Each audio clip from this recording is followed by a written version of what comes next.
केंद्र सरकार के जबरन थोपे गए वक्फ संशोधन कानून 2025 के खिलाफ हम लोग एक बहुत बड़ी सभा कर रहे हैं। रांची 20 जून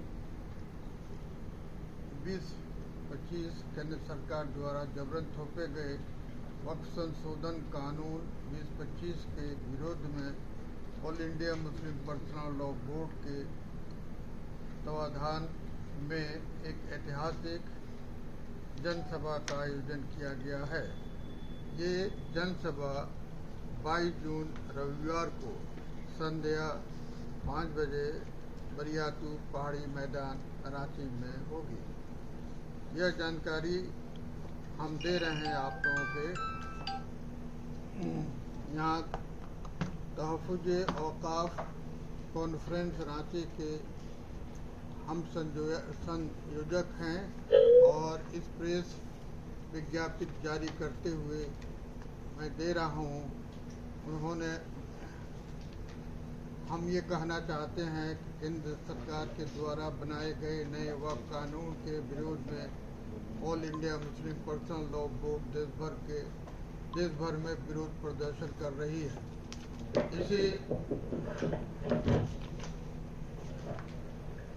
इसी कड़ी में all India Muslim personal law board Jharkhand के बैनर तले 22 जून को वक्फ संशोधन कानून के विरोध में बरियातू पहाड़ी मैदान रांची में तहफ़्फ़ुज़ औक़ाफ़ कॉन्फ्रेंस आयोजित किया गया है।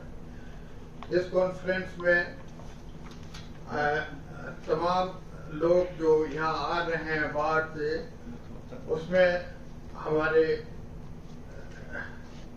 जो सेक्रेटरी हैं महासचिव मौलाना फजलुर रहीम मुजद्दी, प्रवक्ता डॉक्टर कासिम रसूल इलियास, राज्यसभा सांसद मनोज झा, कोरना के सांसद चौधरी इकरा हसन, राज्यसभा सदस्य इमरान प्रतापगढ़ी, रामपुर सांसद मौलाना मोहिबुल नदवी, संभल के सांसद ज़ैब रहमान, बर्क सहारनपुर के सांसद इमरान मसूद, कटिहार के सांसद तारिक अनवर, झारखंड सरकार के अल्पसंख्यक कल्याण मंत्री हफीजुल हसन, स्वास्थ्य मंत्री डॉक्टर इरफान अंसारी, राज्यसभा सांसद सरफराज साहब, महुआ माजिद, पूर्व सांसद सुबोध कांत सहाय, पूर्व शिक्षक मंत्री बंधु तिर्की के अलावा अन्य गणमान्य शामिल होंगे।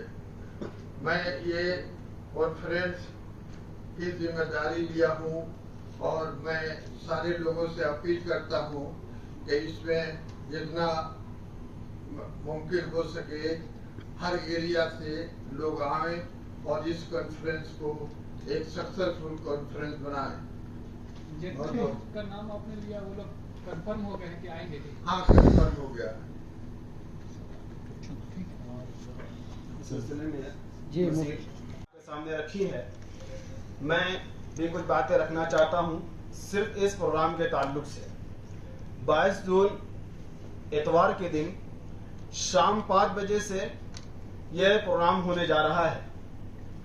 हम तमाम लोगों से अपील करते हैं और ख़ास तौर पर रांची ज़िला के लोगों से या शहर रांची के लोगों से कि इस प्रोग्राम को कामयाब बनाने में भरपूर कोशिश करें।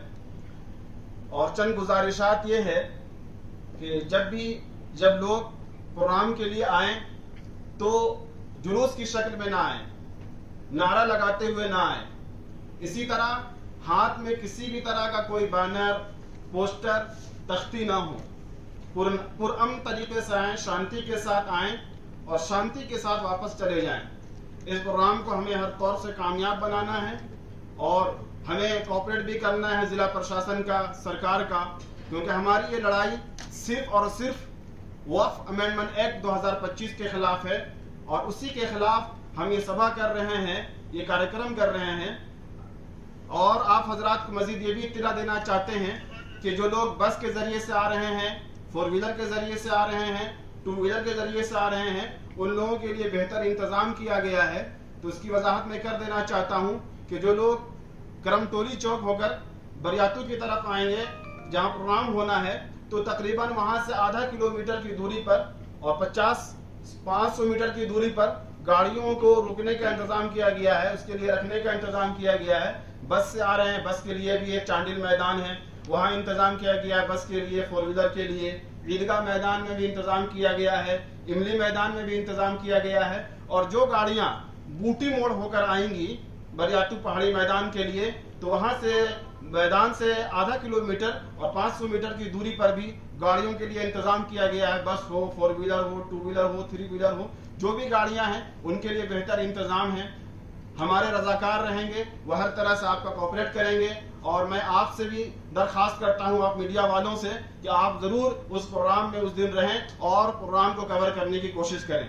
अगर इस सिलसिले में आपको जानकारी हासिल करना हो कुछ प्रोग्राम के सिलसिले में, तो लोग आए हुए हैं, आप हासिल कर सकते हैं। पसल्ला बोर्ड तहरीक चला रही है। दरअसल ये है कि ऑल इंडिया मुस्लिम पसल्ला बोर्ड के तहत और मामला सुप्रीम कोर्ट में भी चल रहा है, सुप्रीम कोर्ट ने भी फैसला ही दिया है। अब ऑल इंडिया मुस्लिम पसल्ला बोर्ड ने फैसला किया है कि झारखंड की राजधानी रांची में प्रोग्राम किया जाए। उसी के पेश नज़र ये प्रोग्राम रखा गया है।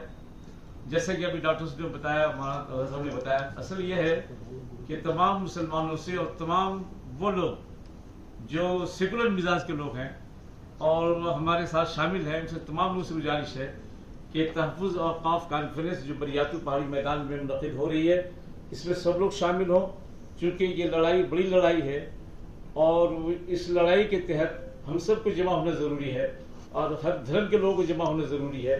इसीलिए वो जो लोग तशरीफ़ ला रहे हैं बाहर से, उसमें बहुत सारे गैर मुस्लिम भी आ रहे हैं, लीडरान भी आ रहे हैं, ताकि सब लोग जमा हों और ये ऐसी तहरीक चले और ऐसी कॉन्फ्रेंस हो कि पूरे हिंदुस्तान में इसकी आवाज़ गूंजे। ये रांची में प्रोग्राम हुआ और तमाम लोग शरीक हुए और इंशाअल्लाह ताला अगर आप ज़रा शामिल होंगे तो इजलास निहायत कामयाब होगा इंशाअल्लाह। हमारे इस के कन्वीनर डॉक्टर मजीद आलम साहब ने और तलहा साहब ने, हज़रत मौलाना हसन इस्माइल साहब ने पूरी तफसीली रोशनी डाली है। बस ये इस वक्त ज़रूरत ये है कि हम सेकुलर मुत्तहिद होकर के इस कॉन्फ्रेंस को कामयाब बनाएं और बिलखुसूस मैं तमाम फर्जंदान तौहीद से गुजारिश करता हूं कि इतनी तादाद में पहुंच जाएं और इस कॉन्फ्रेंस को इतना पुरअमन बना दें कि दुनिया का मीडिया दिखाने पे मजबूर हो जाए कि रांची की कॉन्फ्रेंस जो है हिंदुस्तान की हुकूमत को जो है एक पैगाम देने का काम किया है।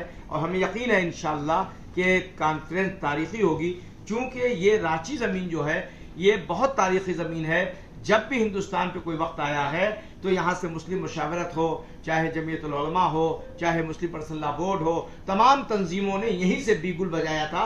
और हम समझते हैं कि ये सरकार के जो खिलाफ, सरकार ने जो हमारे वक्फ बोर्ड के खिलाफ फैसला किया है उसको बदलने पर इंशाअल्लाह मजबूर होगी और रांची तारीख का जो एक वर्क बनेगा। हमारे सामने आ चुकी है, हमारे कन्वीनर डॉक्टर मिजान ने बातें कह दी हैं।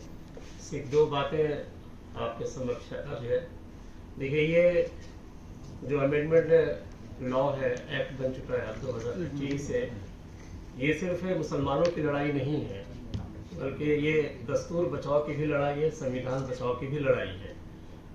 तो हम उन सब भाइयों और बहनों से भी चाहता हूँ कि इस 22 तारीख को जो बड़ा कॉन्फ्रेंस होने जा रहा है, उसमें वो लोग भी हमारे साथ आए और आ रहे हैं जो दस्तूर बचाओ या दस्तूर संविधान बचाओ की लड़ाई लड़ रहे हैं। दूसरी बात ये कि ये ज़मीन की लड़ाई है ये, तो जो लोग ज़मीन की लड़ाई लड़ रहे हैं, हम उनसे भी मेरी आग्रह है और उन लोगों से बात भी की गई है, जो लोग इस ज़मीन की लड़ाई के लिए लड़ रहे हैं वो भी इंशाअल्लाह इस कॉन्फ्रेंस में शरीक होंगे और उनकी सहभागिता हमारे सामने आएगी। एक बड़ा वर्ग लेडीज़ का है, वीमेन का है, तो हमने इस कॉन्फ्रेंस में ख़वातून के लिए, वीमेंस के लिए, औरतों के लिए भी नज़्म किया है और हम समझते हैं कि ख़वातीन की एक तादाद भी इस कॉन्फ्रेंस में शरीक होगी और अपनी सहभागिता को निभाएगी। तो हम कामना करते हैं कि इस कॉन्फ्रेंस के ज़रिए से हमारी जो लड़ाई जारी रहेगी, जो जारी है और आइंदा भी जारी रहेगी, उस वक्त तक हम लड़ाई लड़ेंगे जब तक इस अमेंडमेंट एक्ट को हम बदलने पर हुकूमत को मजबूर